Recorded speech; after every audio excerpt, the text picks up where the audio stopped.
वीर आलेला आहे खाली फिरायला आणि वीर बरोबर मी पण आले आहे. आभाळ आलेला आहे, खूपच वातावरण जरा. वीर थांब रे.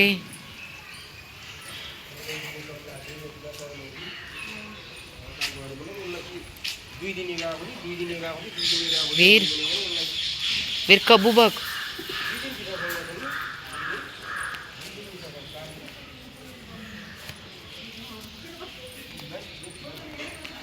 सर्दीमुळे आवाज खूप बसल्यामुळे बोलता येत नाही. वीर वीर तिकडनं चिनू आलाय, तू इकडे इकडे पटकन चल. चिनू जा तू तिकडे. तिकडं समोरून बघा चिनू येतोय, आमच्या सोसायटीतला डॉगी, आणि हा इथंच थबकलाय. वीरू इकडे चल तू. ए चिनू जा तू. थांब मी चिनूला पाठवते. हा पिल्लू चल, मी चिनूला पाठवते इकडे. चिनू जा तू, मी नंतर खाऊ देते, नंतर खायला द्यायला येते, तू जा.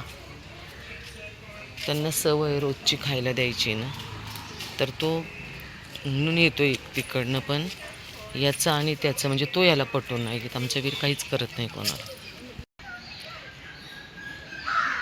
वीर इकडे, चिनू आहे समोर. वीर सगळीकडे सर्दी आणि खोकल्याचे पेशंट आहेत. चल इकडे बाळा तू, चल इकडे पटकन इकडे ये. इकडे वीर. खूप घाबरतो माझा वीर चिनूला.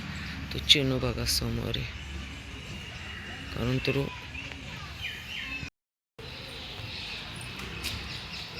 चिनू गेलाय बघा. चिनूला मी ओरडले तेव्हा तो गेलाय, नाहीतर वीर माझा खूप घाबरतो चिनूला.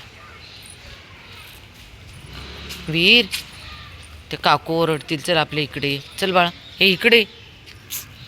अरे इकडे येणार. चल पटकन वीर. याला इतकी सवय वाईट आहे ना की ए वीर चल ये, मी चालले इकडे पटकन. वीरू इकडे बाबू, वीरू इकडे.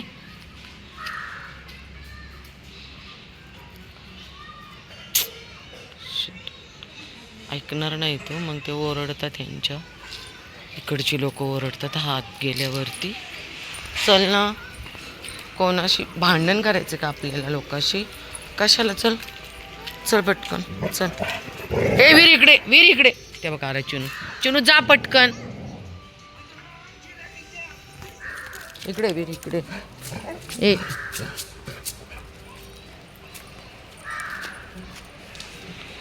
जाणार आहे काय? येतोय चिनू. चल वीर आपला. वीर इकडे या, तुला लई जोर नको येऊन देऊस.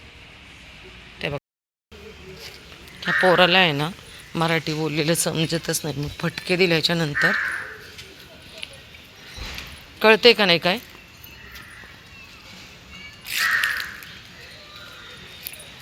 पटकनावर आपल्याला कबूला खायला द्यायला जायचंय, पटकनावर.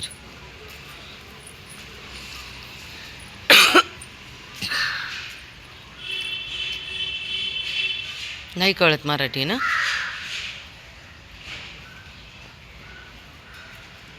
चिनू येतोय बरं का वीर, तिकडनं चिनू येतोय. तिकडे जाऊ नको म्हटलं ना, तो मुद्दाम तिकडेच. वीर इकडे. तू सगळं मुद्दाम करतोस का रे? अरे वीर थांब ना.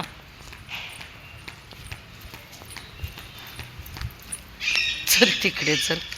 भांडण करायचं? भांडण करायचंय का? ए वेड्या.